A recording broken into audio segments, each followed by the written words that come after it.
Hello दोस्तों, आज आपका स्वागत है आपके अपने YouTube channel scientific classes and PicsArt Anjali पर।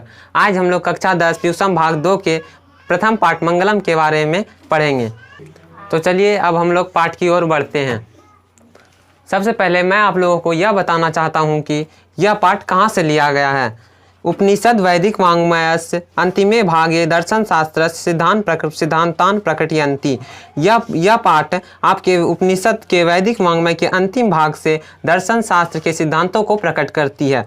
सर्वत्र परम पुरुष से परमात्मना महिमा प्रधानतया गीयते। इसमें परम पुरुष परमात्मा की महिमा प्रधान रूप से गाई गई है।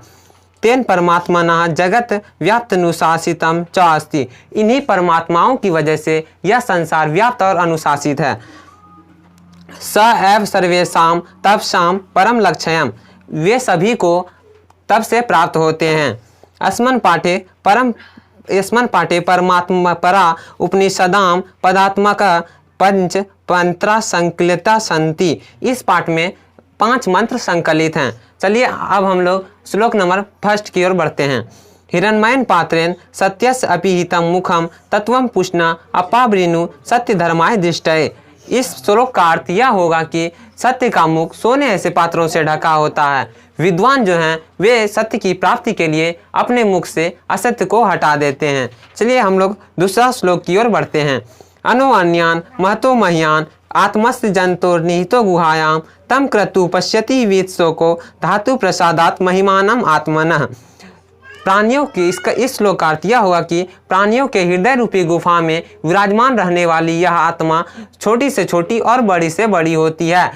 इसका रहस्य जानने वाले शोक रहित हो जाते हैं और अपनी आत्मा के तरह ही दूसरे जीवों की आत्मा को देखते हैं। चलिए अब हम लोग तीसरा श्लोक पढ़ते हैं। सत्यमेव जयते नानृतं सत्यन पंथा वित्तो देवयाना येन आक्रमन्ति ऋषयो आप्त कामा यत्र तत् सतस्य परम निधानम। इस श्लोक का अर्थ यह होगा कि सत्य की जीत होती है, असत्य की नहीं। सत्य से ही देवताओं का मार्ग विस्तार होता है। ऋषि मुनि इसी सत्य धर्म पर चलकर अपनी इच्छाओं को पूरा करते हैं, क्योंकि उनके लिए सत्य ही सबसे बड़ा भंडार है। समझ गए आप लोग। चलिए अब हम लोग चौथे श्लोक के तरफ चलते हैं।